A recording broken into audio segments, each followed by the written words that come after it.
So sorry, not sorry in advance, but we would love audience participation. So it's going to be one of those sessions. So you can go ahead and leave now if you hate that. We ran out of time to go get candy. Yeah, we were going to do that. But yeah, so obviously you signed up for Real World Parenting for Mac Admins. This isn't about how to raise your dog or treating your users like your children. It's actually about parenting your own children, or if you're expecting children. But to get a feel of the room, if you feel comfortable raising your hand, would be curious to see the spread of the room, but how many children you have, or if you're expecting children. So if you're expecting a child, raise a hand. Nobody? One? All right. If you have one child, raise a hand. Okay. If you have two, we're going to see how many. 3, 4, 5. Okay. All right. So we got 4 as the winner. I was about to say, we got nothing for you. You can come do the presentation. Oh, hold on. There's more. 6? 7? No. Oh, okay. Wow. And just for, because I know the answer, but Chris doesn't, how many have no children? There you go. Okay. They're pre-gaming the whole Yes. That's great. thing. Nothing wrong with that. Nothing wrong to start prepping in advance. All right. Very cool. Well, thank you very much for being here. All right. So I'm hoping that this photo resonates with maybe all of you in this room, some of you in this room. My wife took this photo and loves to share it with me.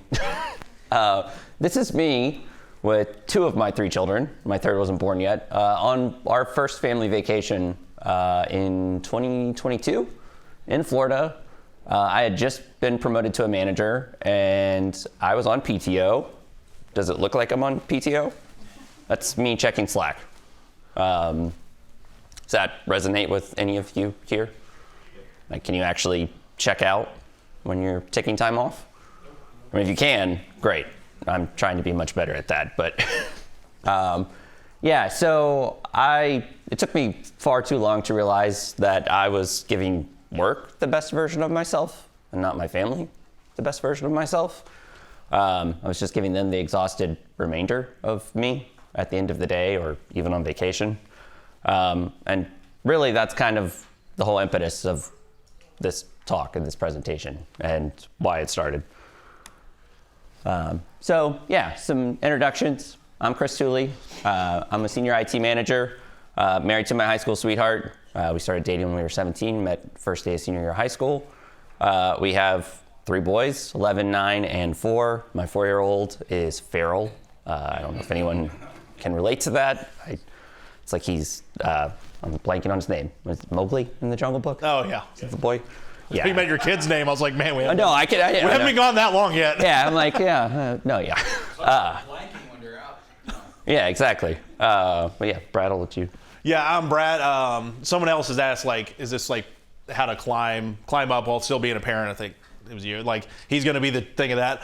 I'm an associate director of tech and a network admin for a school that I've worked at for 21 years. So I have not done the step up thing, but I still have the same problems that, like, we're always on call, everything else. If you've worked in education, it's like a weird atmosphere where the school expects everything to go to it, family aside or whatever. I'm Brad, I guess I left my name out, but it's up there, you can read. I've been married since 2018. We have 1 kid. He's about to turn 7, 2 weeks. Luckily, he now goes to the school I work at. So part of my solutions in this is a very unique situation that has helped it out. Yeah, we used to work together at the same school and came to our first Mac admins together, and then he deserted me and went off to bigger, better things. At least he's not bitter. Whoop. Oh, no, go ahead. But yeah, these are our people. So yeah, that's my wife and my little children, my little hellions. I love them, I swear. And then yeah, Brad.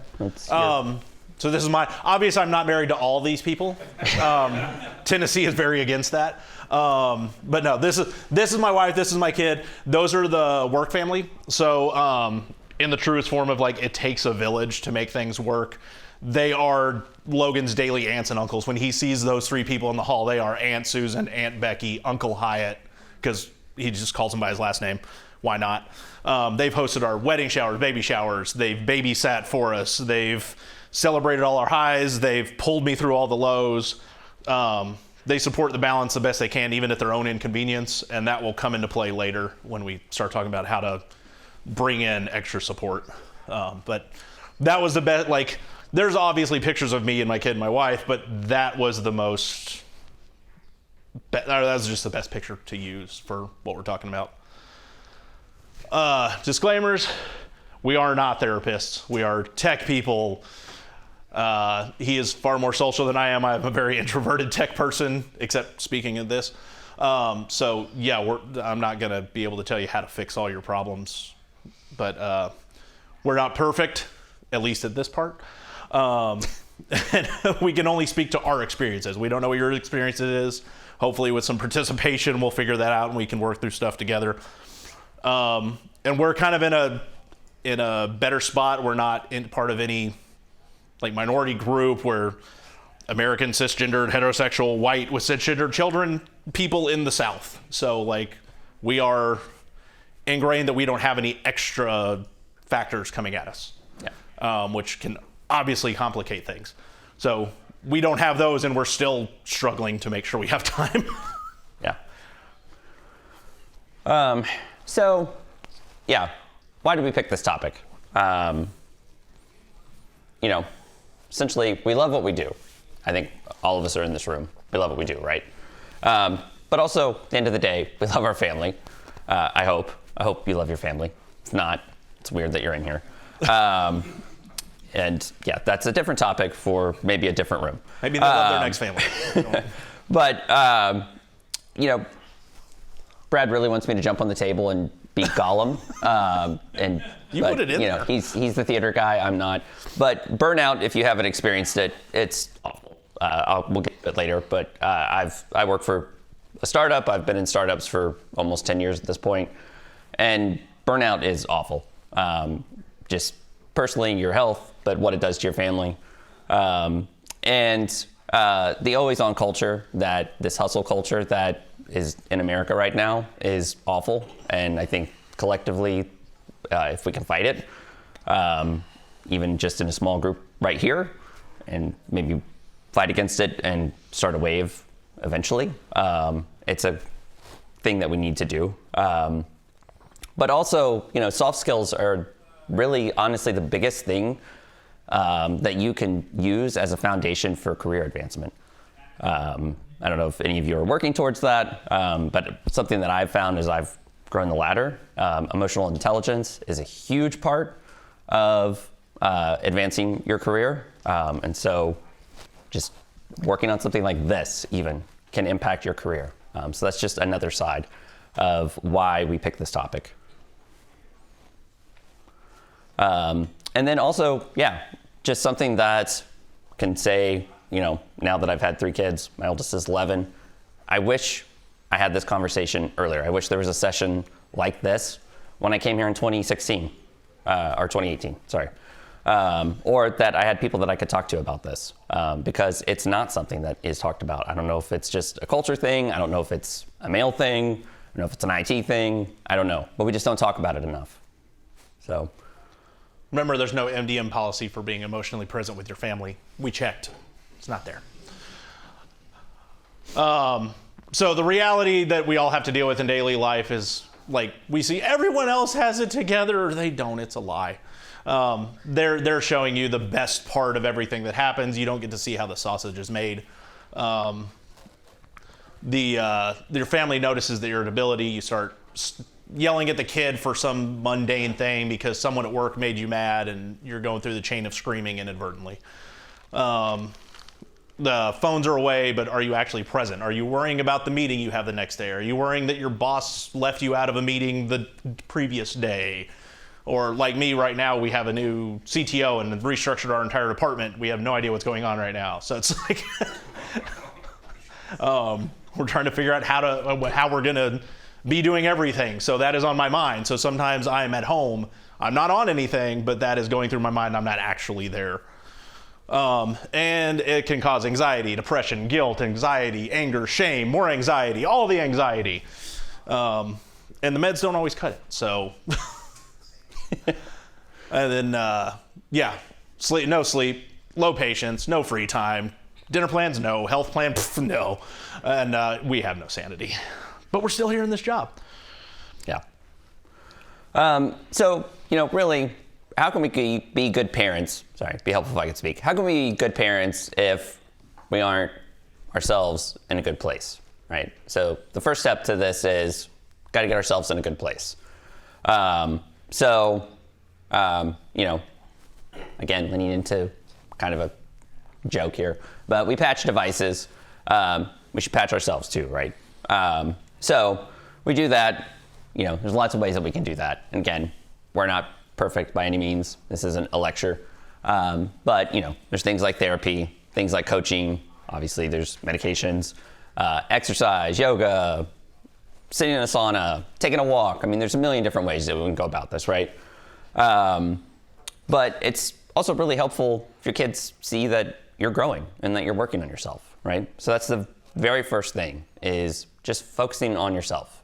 How can you get yourself in a better place? Even if you're not in a bad place, even if you've never had trauma, even if any of it, just working on your stress. It's the very first thing you can do. Anybody have any preferred way that they work on themselves? Like, it doesn't have to be going to therapy, just anything that they like to do to unwind or detach from work or anything alone. Yeah.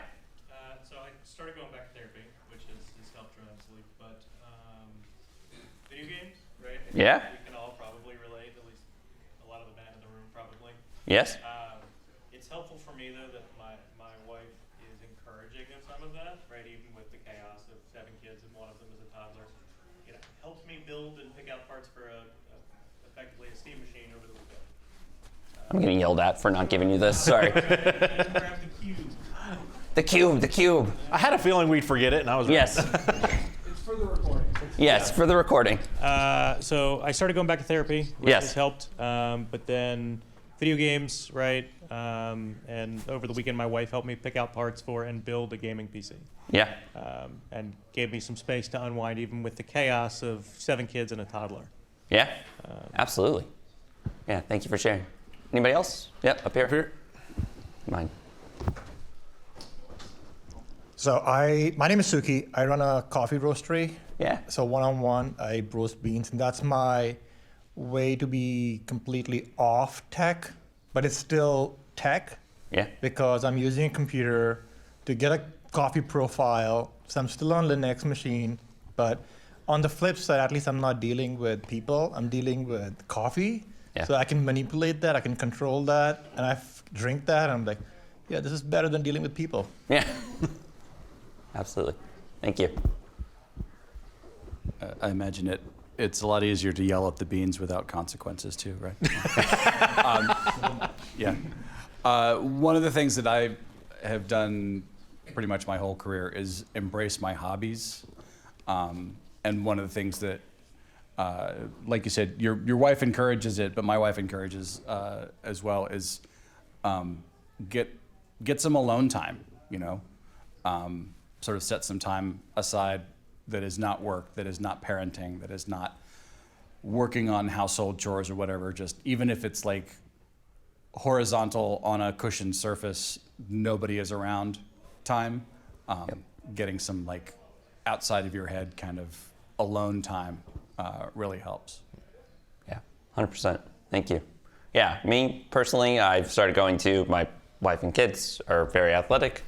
I'm not as much athletic, but I go to the gym because they have a sauna. And I go and I don't take any electronic devices in there. And I go and just sit in there for 20 minutes alone. It's quiet. There's no kids, but there's no electronic devices. There's no work. There's nothing. It's the closest thing I have to meditation. And it's wonderful. Right, yeah. Awesome. Anybody else?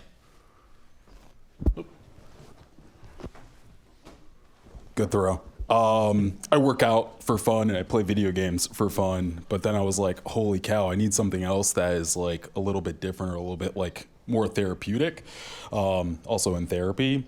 Yeah. And I just started taking like 20 to 30 minutes every day and just writing in a journal. And Yeah. my handwriting's awful. I realize that, but it is so therapeutic in order to like just center myself and ground myself. Yep. And it's helpful. And my journal is now 2 journals full. So Very nice. Yeah. Upside, if the handwriting's bad, if anyone ever finds it, you don't have to worry about them reading it. Exactly. darn tootin'. Thank you. So when you're checked out but you're still at home, what your kids actually notice, the uptime. My kid is always worried about how long my backup batteries are going to hold if the power goes out. The ticket counts. My wife is always giving me crap for having those 3 extra printer tickets because I didn't want to change a toner. The promotions, like both hound me about when I'm going to get that senior title finally and the extra bag of peanuts they'll pay me. So yeah, wrong, and maybe somewhat understandable, but also wrong. They don't give a crap about the uptime ticket counts or promotions. They just want us there. They just want us to be present when we're at home and with them. Yeah. Yeah. No, sorry. What they actually care about, right? Attention. I mean, we all know this. I mean, they're constantly begging for attention, right? To the point that they, if you have multiple, those of you that have multiple completely understand, they'll fight for attention. But what they crave is attention. What they really want is patience. I know this is something that I struggle with, is patience with my children. But eye contact, like meaningful attention, where you're actually really present. Reliability. If you're telling them you're going to do something, not just, oh, hey, in a minute, then you forget about it. Another thing that I struggle with, yeah, hey, I'll do that in a second, I'm doing something. Actually following through, being reliably there for your children. And then being emotionally available, like talking to them, having emotional conversations, showing that you're more than just a stoic robot. That's what kids actually notice. And that's what they crave. And by the way, I know we said we're not therapists. We did look that up. Yeah, not just. I had a therapist double check some of this. Yes. But yeah. And then there's this photo. My middle son Beckett drew this for me. Just had to throw this personal one in here. I work from home, and my office is in my basement. And I came up from work one day, and he handed this to me. He was probably 6 at the time. And I said, I drew this picture for you. And it says, you're a hard worker if you can't read his little 6-year-old scratch. And little did he know that the day before I had been laid off. And we hadn't shared it with the kids, and I had been downstairs working that day to make life seem normal for them, just looking for new jobs. And yeah, so, he thinks I'm a hard worker. And that's my desk and my office chair and my multiple monitors. And so, yeah, we just wanted to throw that in there. But yeah, so they do notice what you do, obviously. But yeah, so kids don't care about your job title, right? They just care if you show up. So some of the things to do is lower the bar at home and at work. I mean, don't lower the bar as in like don't do your work, but like you got to set some boundaries at some point and say, hey, I've got to move this to this. Like it doesn't have to be done today as much as I want it to be. It can be done tomorrow. And then at home, like don't get depressed because you can't do this big thing, but at least be there for little stuff and it'll slowly add up. Think small. 15 minutes of focus time is a lot better than 2 hours with them being distracted most of the time. Like his picture on the beach. If he didn't have the phone, he could play for 15 minutes, and they'd probably get bored and go do their own thing anyway. But they would remember the time that he was there instead of doing it he's still doing that, so I'll just keep going back. And that's a problem I have at home too, is if I play a game with my kid for half an hour or go throw a baseball, that means the world to him, as opposed to me sitting on the couch while he does something else, but I'm on my phone. I feel like I already said that. I think I doubled up. But like, yeah, just read a book. Ask them how their day was, because they're only gonna, like, especially a 6-year-old, he remembers 2 things of his day. at any random time. You can ask him, you're going to get 2 short answers, and he's going to run away. If you take him on an errand? Like you had to go the other pick day, someone up. my son, I asked him what his favorite part of his day was. He's 9, and he's my middle son, and he said, running to Home Depot with you. We just moved, and we bought a house and moved, and we had to go to Home Depot, get a couple things, and he ran with me, and it was 30-minute trip there and back, but we rocked out in the car to some music, and and then we walked around Home Depot and looked at some stuff and grabbed our things and came back. But when I was tucking him in that night, I was like, hey, what was the best part of your day? He was like, going to Home Depot with you. I'm like, something that I didn't even think, just meaningless. But again, little things, right? Little things matter. And if my wife asks my kid what the favorite thing is, sometimes he'll say riding home in the car, because I take him to school and bring him back since he goes where I work. And I think he's just trying to brown nose and just be like, yeah, that was my favorite part, but it probably is, and I'm just having imposter syndrome from the last session. Go analog from time to time, just put the phones away. There's times that now when I get home, I just dump all my stuff in a corner, and I'll go back to it once he goes to bed, or at least try to. And quit comparing yourself. Don't forget, socials aren't real. They're posting the best parts of their lives. They're posting the one cool thing they did that was like through the whole month. Like, you don't get to see the horror that they're having behind the camera of like the other kids jumping off balconies and everything else. Yeah, 100%. So. Oh, Sorry. There we go. Yeah. My button stopped working. So this is a huge one. Get involved in their interests, right? Those of you with children can definitely relate to this. They love a multitude of things, and it changes by the hour sometimes. One of my kids thought he wanted to play the drums, begged me for a drum set over and over, and I was like, yeah, let's not buy a drum set until we know that you're really going to stick with it, because let's maybe start with a drum lesson, because sure enough, in 2 weeks you're not going to be into the drums. And 2 weeks later, when I came time for a drum lesson, he had completely forgotten about it. But my oldest plays tennis. My wife started playing tennis with him. My middle son loves a band called 21 Pilots. Brad and I are going to Ohio, which is a 5-hour drive from where I live, to go to a 21 Pilots concert with them. It's just leaning into what they like. Do I care about all 1,000 Pokemon now compared to the 100 that were around when I played Pokemon? No, but I'll sit and play Pokemon with my kid and look at the cards and nerd out with him about it, and pull them in packs and all this, and we'll go to the game store. Because it's just quality time, and that's a way that we can connect on their level.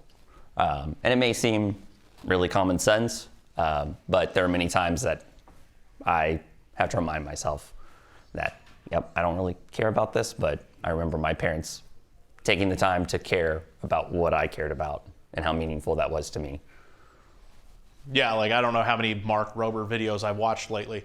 It was fun at first, and now it's very repetitive. But we watch it because he loves watching it, and it gets him interested in science, which I have an interest in. So we get to share that interest, or when he does ice skating lessons, or when he wants to play baseball, or he'll just sit there and watch me play video games, so I can show him how to play things, because that's his new interest now. It's just finding things that you may already be doing that they can be involved in. So it doesn't even have to, you can help make it one of their interests, so you have a shared thing that's a lot easier to find time for. Plan for the hard days, have a playbook, call in support. Shared calendars help with planning it. We don't have like a family calendar, but I have my calendar, my wife has her calendar, where they're shared with each other, so we can always see what's going on. And then you don't have to remember, oh, I put it in mine, but I didn't put it in this one. So we share it instead of making one giant one. If it's your thing, project manage the hell out of it. Yeah. You can project manage everything, including finding time at home. Use your skills to hack your availability. Like I use a lot more alerts now than I ever did. So I don't have to check on every little thing. I just have it tell me when there's a problem. So I'm not like, oh, I got to go check this, and then 15 minutes later I'm still checking it.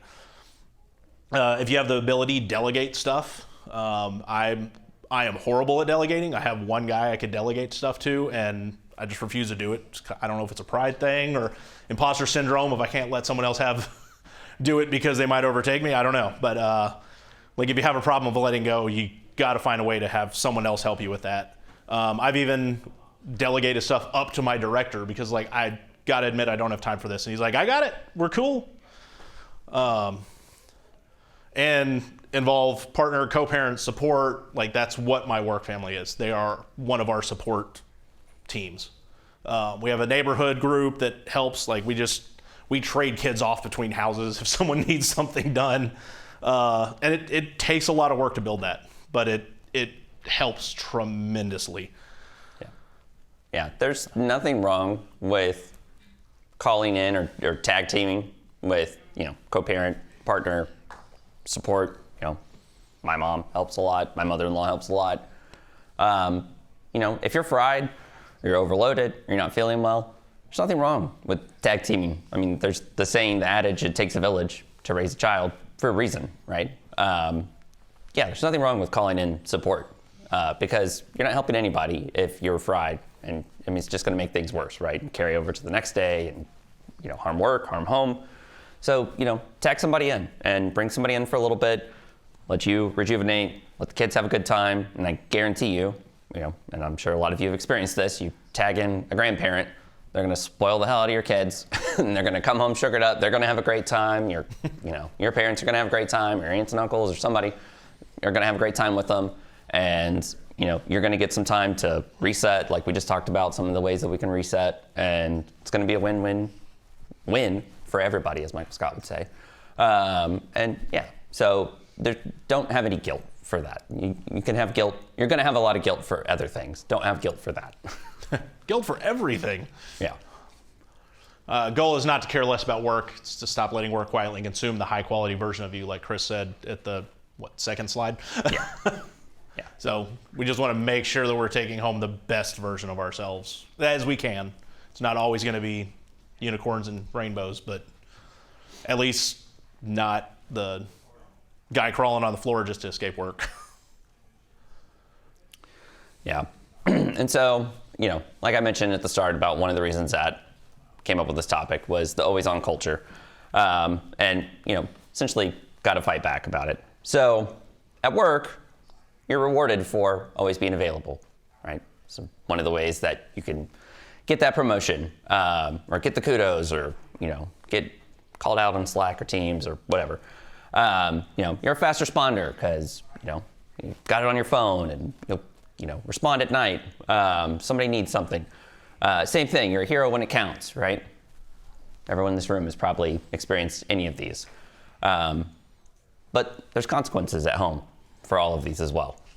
You've got fragmented attention because you're sitting at the dinner table and a ping comes in on your watch, on your phone. Oh, my CTO needs something, or my boss, or an exec, or somebody needs something. Let me go do it real quick. Stepping away. You're unable to disengage. And then you're just depleted because you're on all the time. So something has to give, right? We can't do both all the time. And a lot of this sounds repetitive or redundant, but that's kind of what it took for us to both realize it in our own ways. He got there a little quicker than I did, but it took people telling us over and over and over and over and over. I just realized I was like, we've said this a bunch, but that's what it took for me. So I think that's why we ended up writing it like this. Yeah. So guilt is loud. Don't listen. I still feel guilt every single day for some minor little thing that I missed. And for some reason, somewhere in my head, it pops in every day. I feel like crap about it. I was working on something in my office. There was a party planned in kindergarten that my kid was in at the place I work, and I still missed it. I just completely blanked because I got caught up in something. I asked his teacher because I felt awful, and she's like, oh, he was upset for like 2 minutes. He's like, where's my daddy? When another teacher showed up, and then he ran off and played. I still feel guilty to this very minute. And I asked him like a month ago, I was like, well, remember that party that I didn't get to? And he's like, what are you talking about? So he doesn't even remember. So sometimes we feel guilty and beat ourselves down for stuff that the kids have already moved past. It was like 4 months ago. He doesn't even remember he had a Valentine's Day because he's 6. But so yeah, you will miss things. That sucks.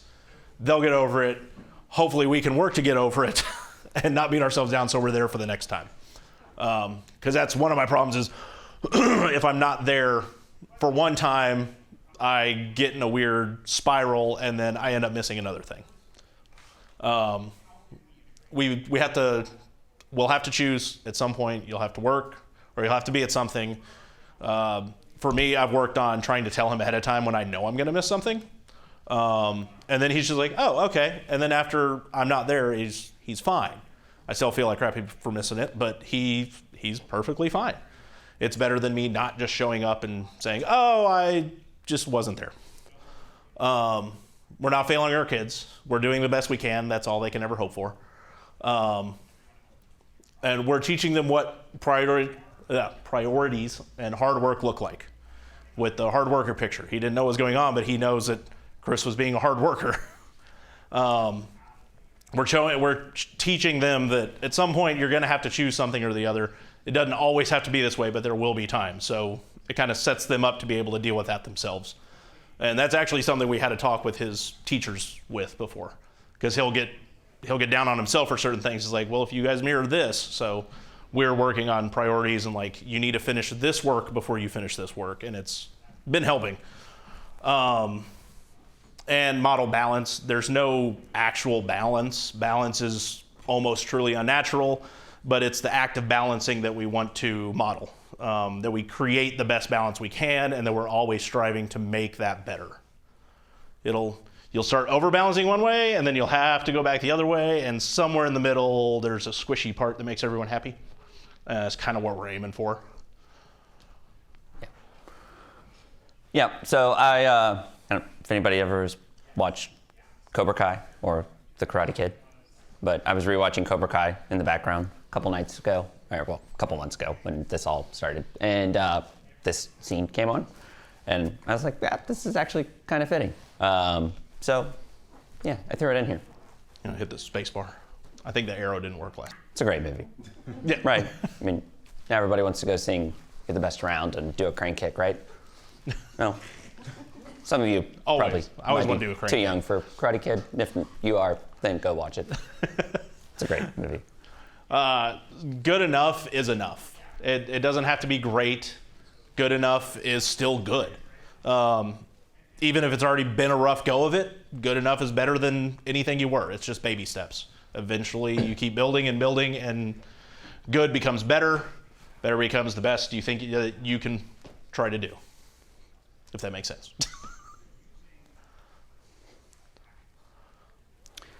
So, I'm going to shift a little more into work at this point. And, talked about parenting, but talking about work and what we can do to kind of block work from us at home.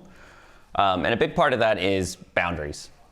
This is more kind of how to prevent burnout, really, more than anything. I hope you get the reference. If not, We'll talk later. yeah, come find me after.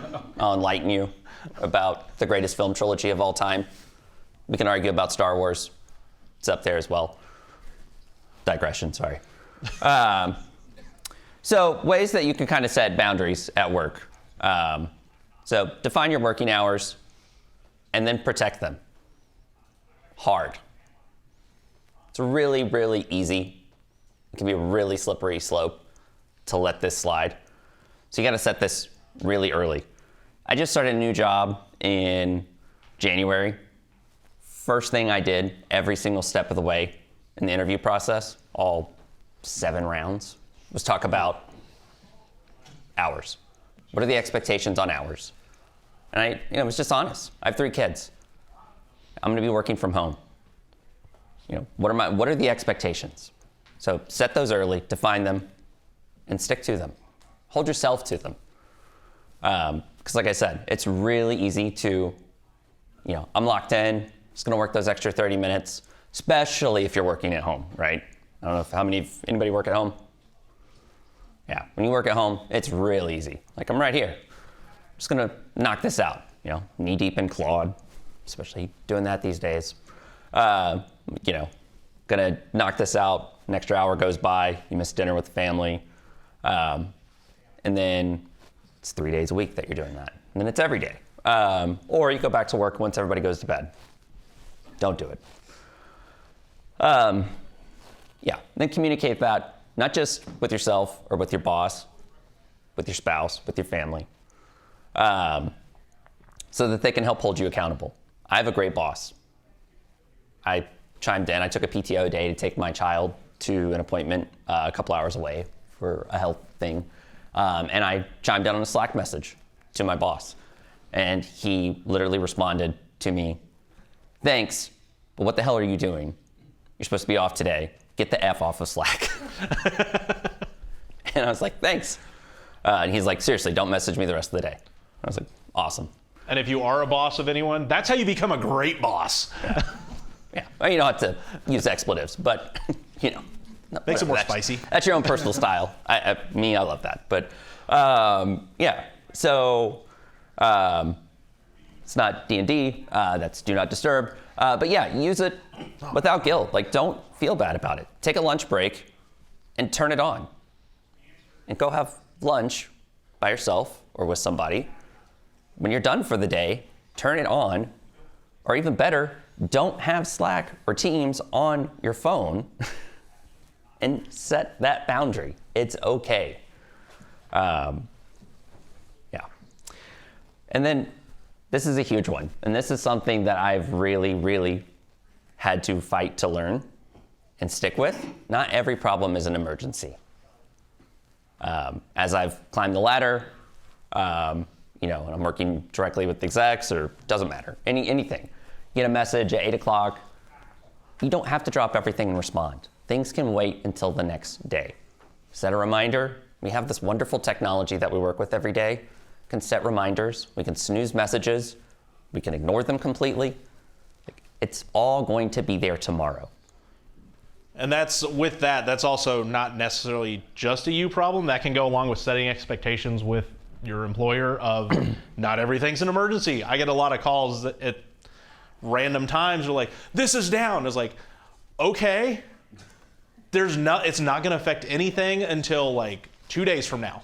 Well, you can fix it in the morning, but it's got to be now. No, it doesn't. So that's part of your setting expectations, is making sure that they also know that not everything is an emergency, because that's usually what gets me now. Yeah. So lastly, boundaries aren't walls. They're not just this hard barrier. They're doors with locks. I'll let you take a guess on who has the key. It's you, secret. So anybody have an example of a boundary that they've set that they'd like to share? Box. Yeah. I was told several years ago, schedule lunch. Put it on your calendar to avoid people who like to schedule meetings at the last minute when you're supposed to be taking time for yourself. Yeah, thank you. Yes. Yeah, I love doing that. Throw focus time on your calendar. It's a great, great hack. You mentioned getting a message at 8 o'clock at night or whatever. I had a conversation with somebody one time that was bad about that. It was like, you sent me a message at 9 o'clock. It's like well after hours, and we'd already talked about, well, this is like my family time, right? Yeah. Don't bother me after business hours unless it's an emergency kind of thing. And they were just the kind of person that was like, when I have that thought, I put it into a Slack message, or I put it into a ticket or whatever, because otherwise it's going to evaporate, and it's, it may not be an emergency, but I think about it at 9 o'clock and I put it in a ticket or I put it in a message. You don't have to respond right away. And it's like, okay, so put that into the message that you're sending me at 9 o'clock. Yep. That I don't have to put everything down and respond to this. It's not an emergency. It's just a when you get to it, so that I can ignore it until 8 o'clock the next morning. Or just don't hit send on it until 8 o'clock the next morning, so I don't think it's an emergency. Right. So having that kind of like your boss understands you're on PTO, get off of Slack, Right. Well, don't send me a Slack message and then be like, I know you're on PTO, but. Right. So that making those kinds of communicating expectations and making sure that other people know that the way they communicate with you may impact that, like, you're sending me a message at 9:30. Either tell me you don't need to get to this until you get back in the office, or just don't send it until you need me to get to it. Yeah. Yeah. To help with that, like we had one teacher, and now I've tried to teach a couple others that they were like, I didn't want to bother you, so they actually set a scheduled send on the email. Yes. So they like, oh, I just set it so it wouldn't go tonight, but it went in the morning. I was like, that's awesome, thank you. That like made my day. I just want to expand on that because I feel like setting boundaries is super important. A lot of things, especially if you're working with people at your own company, it's just misunderstandings, right? Yeah. Like, we all are on the same team. We do want to help each other. Yep. Somebody's context in their own mind might be different from yours. If you just talk to them about it, confrontational, doesn't have to be negative, but if you get on the same page, it makes it so much easier for everybody. And then if they keep continually violating that, then you got to escalate, Right. Protect your own time. Oh, absolutely. Yeah, thank you. Yeah, I've found, I've been working remotely for 5 years, it's almost, 6 years now. Well, I'll fix this. You keep talking. Yeah, that, one of the best things to do working at a fully remote company when you work with someone for the first time is set those communication expectations. Like you said, like, how do you like to communicate? Do you, if I send you a message, especially if you have a direct report or you report directly to someone, set that expectation. Do you send messages late at night? Do you expect me to respond? Or, like I report directly to a CTO, and he just started 2 months ago, and he said that to me. He said, hey, I dump all my thoughts into a message, and I will send them so I don't lose them. You can ignore them until you get back to work. I was like, great. So I know I can mute you. I know I can mute you, and then just, respond the next morning. I botched this whole thing up, didn't I? My clicker has a shortcut to actually end the presentation. I don't know how I hit like 3 buttons all at once, but You're good. I did. Cool. All right. Burnout math. Brad, that's you. Oh, yeah. All right. So we got some burnout math. Because there's math for everything if you really want it to be. We have work. Our variable of work is our cognitive load plus our operating time. Anyone ever have a realization of how low their cognitive load can be at sometimes? Because I realized that one day, and it was like, oh, that sucks. Our capacity is our mental rest plus our confidence. Which, if we're suffering from the imposter syndrome from over there, that confidence may be low at times. If work is greater than capacity, then, and then the whole thing just breaks. So, and then this becomes us again. Yeah. So as the slide says, different work structures change the burnout math that Brad just shared. So there's different structures, all with their different pressures, but same goal at the end of the day is sustainability, right? So how can we work, still have the output that we want, and last as long as we want, but we don't carry it home. We don't get burnout. So we got 4 examples. Yeah. One that I was for a while and he's been for a while is the solo IT. Yeah, or hold the on. one-person army. Anybody in the room here solo IT where you are? You're the one and only person, you wear all the hats? I've done this as well. Couple, yeah. You're just sitting alone in that war zone of servers and cabling. Everything is on you. Every time something happens, everyone calls you, and you get the same call 3 times, which distracts you, and then you're burning out faster. There is no backup.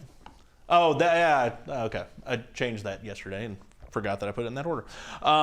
There's no backup. Again, it's only you. So everything falls on you, and it causes a lot of stress, and you feel like you can never turn off. Yeah, afraid to take PTO. Somebody will be disappointed if you don't do something right at the second they need it. So how do you step away? You've got to set those boundaries. Even if they weren't set before, you've got to find a way to go in there and talk to a higher up somewhere and say, look, this isn't sustainable. We got to figure something out. So now what? Build your safety net, build your boundaries, get some extra help somehow. I know for a lot of solo places, there's not going to be a second person. It's usually a funding thing, so you can't have a second person as a safety net, so you got to figure something out, whether it's a system to help you, whether something else can monitor things for you so you're not checking it all the time. You had an example yesterday, but I don't remember what it was. Contractor, bring in a contractor just for a few hours a week. I've done that before, just to help.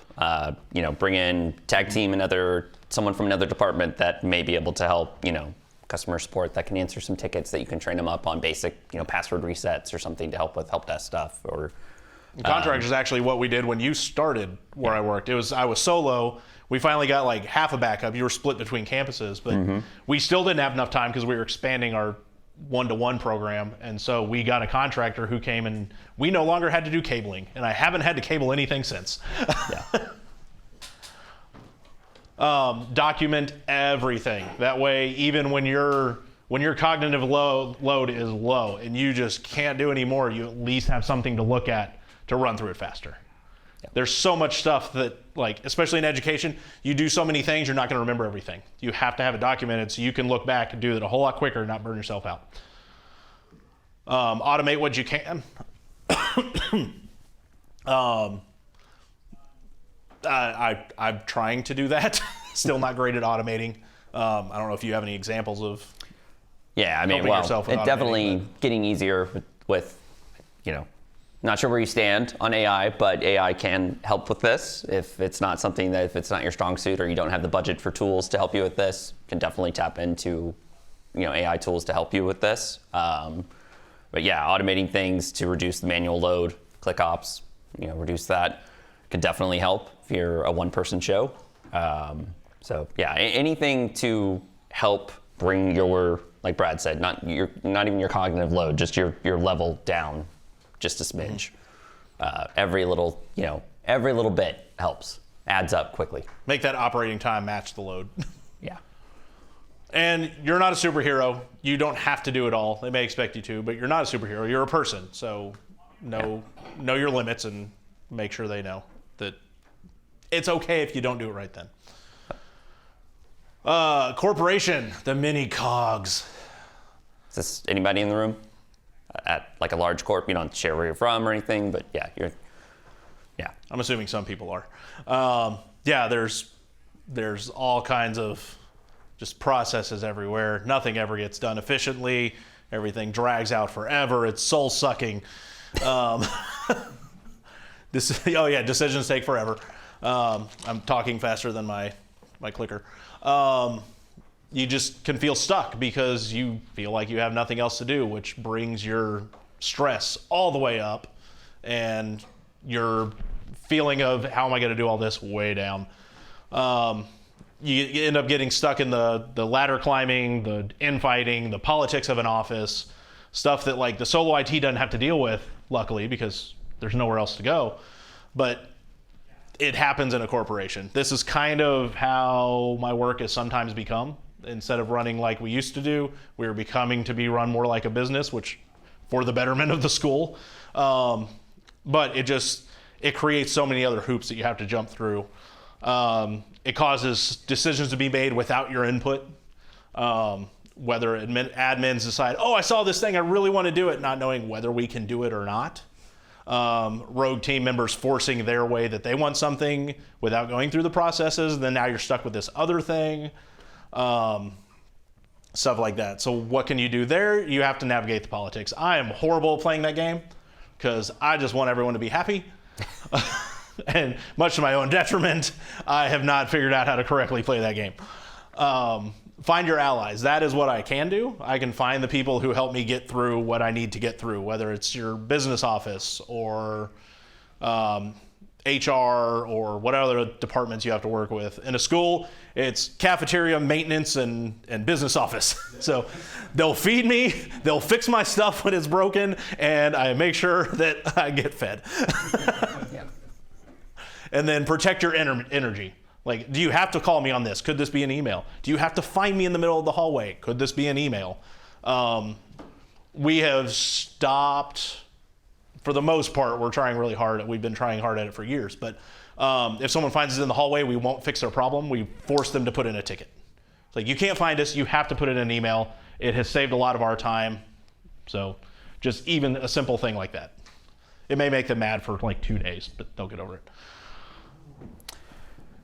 Large IT team, anybody in a situation like this? You're, kind of can blend over from the corporation. But yeah, you're, like to call this like the mini experts. I've been on this before. I was on an IT team of 30, one of the startups I was on. So, this could be a situation where you've got, team of sysadmins or, you got a support team and you've got, however it's modeled. But you can have sub-teams and underneath the IT umbrella. And yeah, it can be a lot. So pressure there is, if you have to step away on PTO, you don't want to do that because you don't want to hurt the team. You may be in a small subset of the team, like you might be on the support side and you don't want to leave the rest of your small team in a lurch, or there might be a project you're the linchpin in and you don't want to step away. Also, then there's the whole, career growth. How do I make my mark? If I'm one of 30, how do I climb the ladder? How do I get noticed? How do I even feel like I'm, doing anything?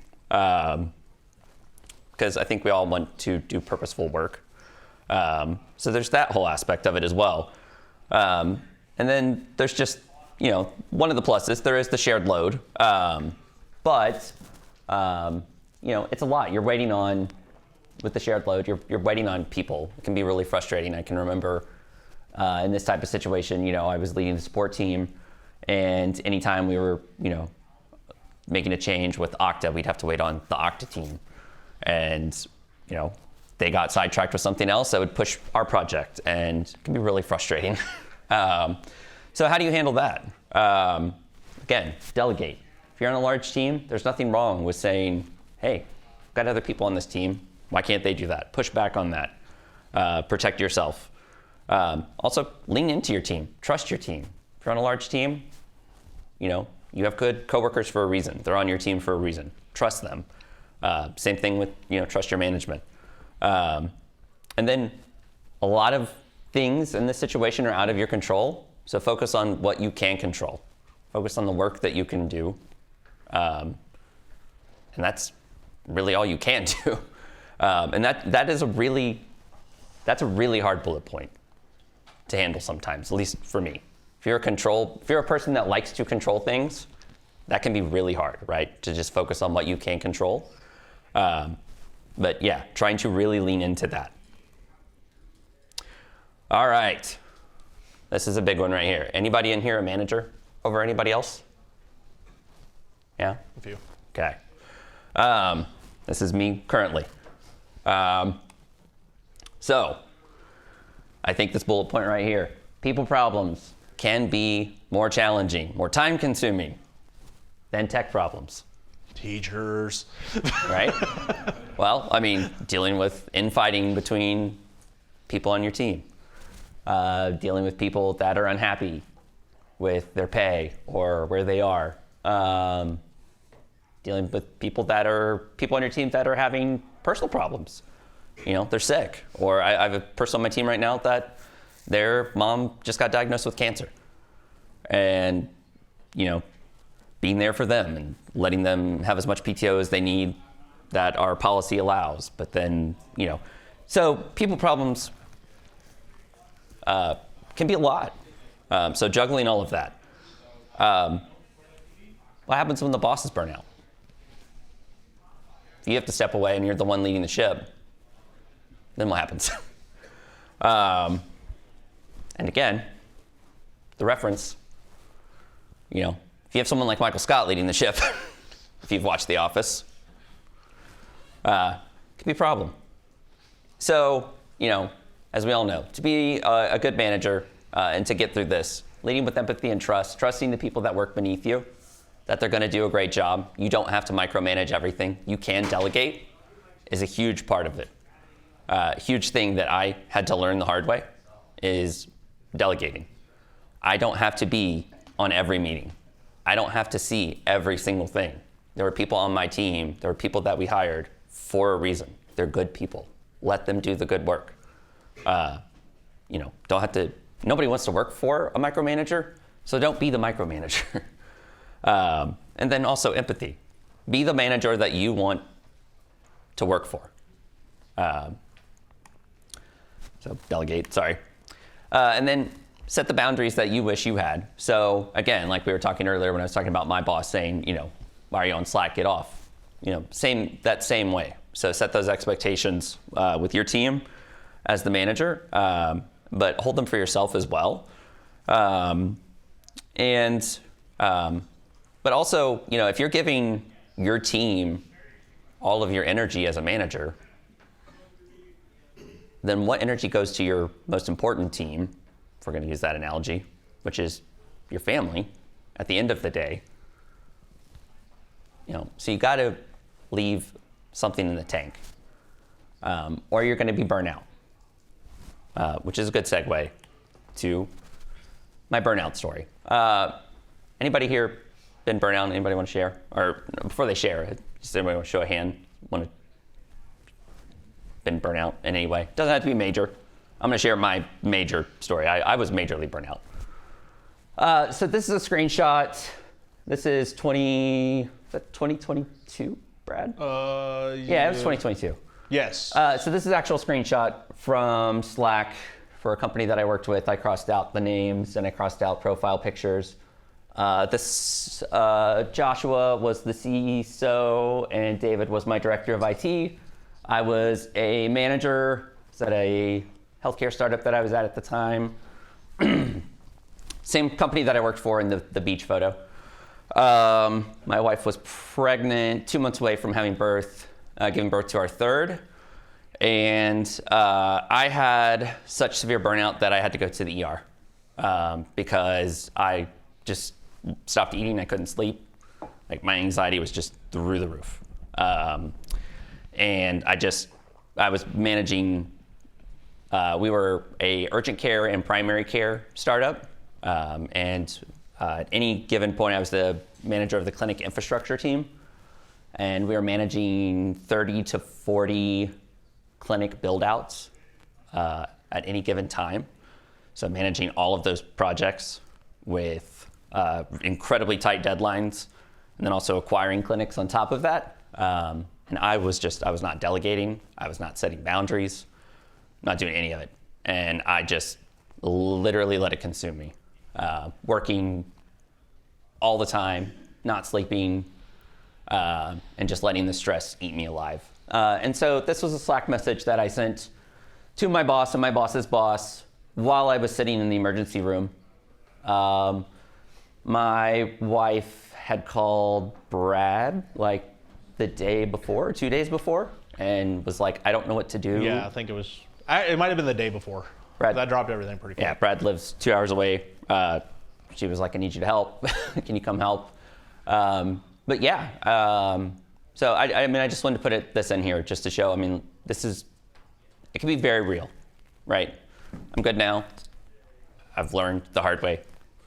Been going to therapy, and talking through, and doing a much better job of setting boundaries and trusting the people that I manage, and delegating. But yeah, if you don't take care of yourself, can literally let it eat you alive. And I can remember, so the person Joshua here is my mentor. He's a wonderful human being, but I can remember talking to him on the phone a day or two after this. And at one point he said to me, he was like, it's like if you were still in, because I started this company just as a IT support engineer doing help desk. He said it would be like if you were still in the support role and doing support tickets and you were trying to get the queue to 0 every day. He said that would be the dumbest thing possible because the next morning, the queue would not be at 0. The work is always going to be there. You're never going to defeat the work. He was like, so why? Why are you killing yourself trying to defeat the work every day? Because you're never going to beat it. So, yeah. Would anybody like to share? No pressure. Anybody want to share a burnout story if you have one, or anything similar, not similar, but if you've ever experienced any type of... Not necessarily burnout story, Yeah. but also to keep in mind for those who manage people, everybody's different.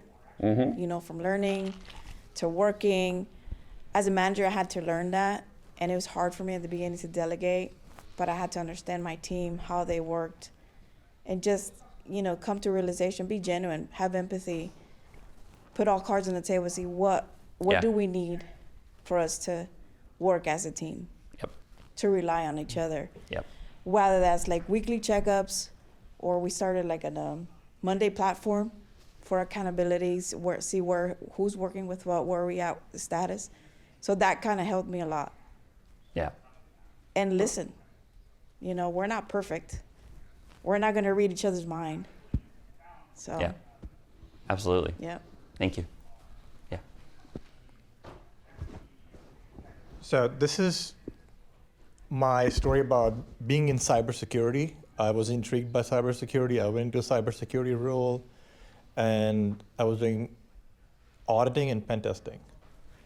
And I didn't realize how much work goes into auditing and pen testing. And at some point, and hearing you now, it makes me realize that was a burnout and not just me being disgruntled about the work and not getting there and not getting recognition. My manager and my senior manager said to me, "It looks like you don't want to be here." Because they saw my face, and I didn't realize this, but they saw the visual cues and they saw like, "You're burnt out, you don't want to be here."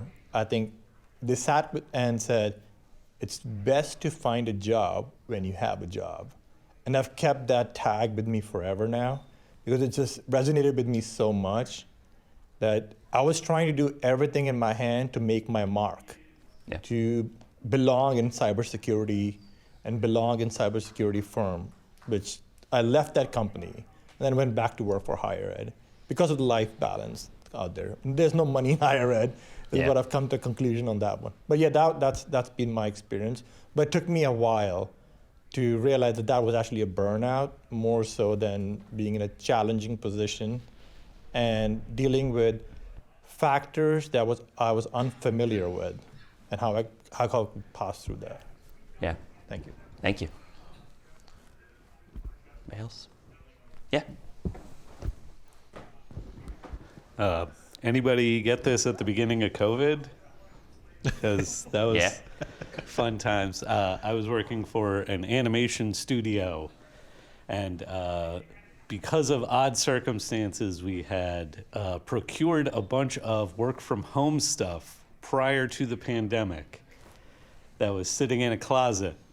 And then on my birthday, which is early March 2020, our entire team got called in to build out remote systems. This was pretty much 19 straight days of 16-hour days working around people while wearing a mask, while sanitizing yourself every time. Jeez. Not to mention, I had a 3-year-old at the time, and I was trying to do, scary times.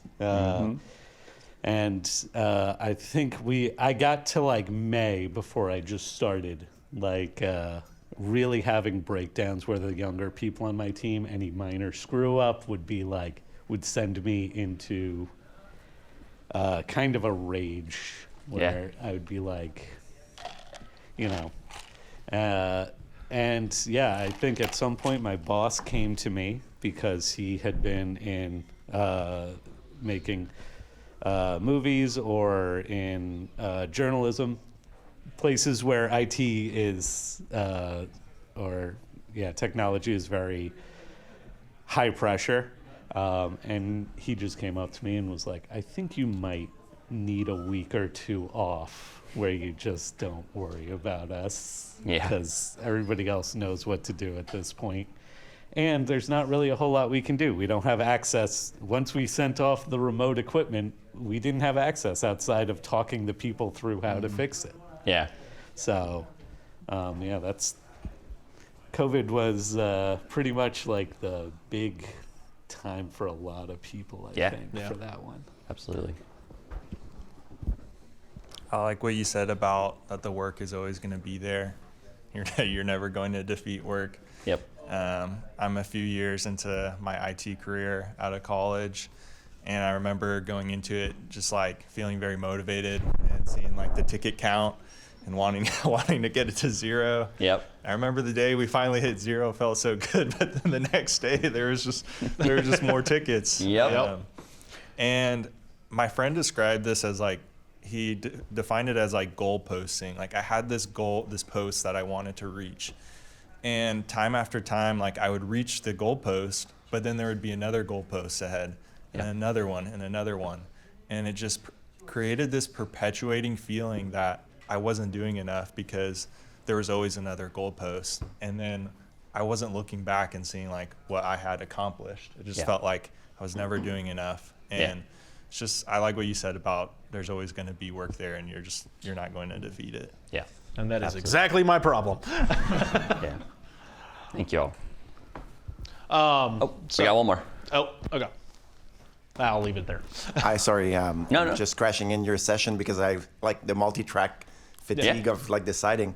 But yeah, to like relate to your point in terms of burnout, I didn't go to like the hospital or whatnot, but in my old position, I was like managing a whole community college by myself. And like the way that I realized in hindsight that I was being like in a like burnout situation was my dentist saying, "Are you like rubbing your teeth while you're sleeping?" Oh, yeah. And then after, when I changed to specialize in a position where I was more of a Mac admin instead of like network admin plus Mac admin plus everything else, and I started to like sleep better. Yep. She's like, oh, that was what it was. So Yeah. Absolutely. Exactly. Thank you. Yeah. So all the burnout talk, suffice it to say, that doesn't help you at home. It makes things significantly worse. So to wrap it back around, like working through all the burnout, setting your boundaries, everything. Like we said at the beginning, we're not the greatest at this. We're still learning also. So do as we say, not as we do. And my clicker stopped. Oh, I got you.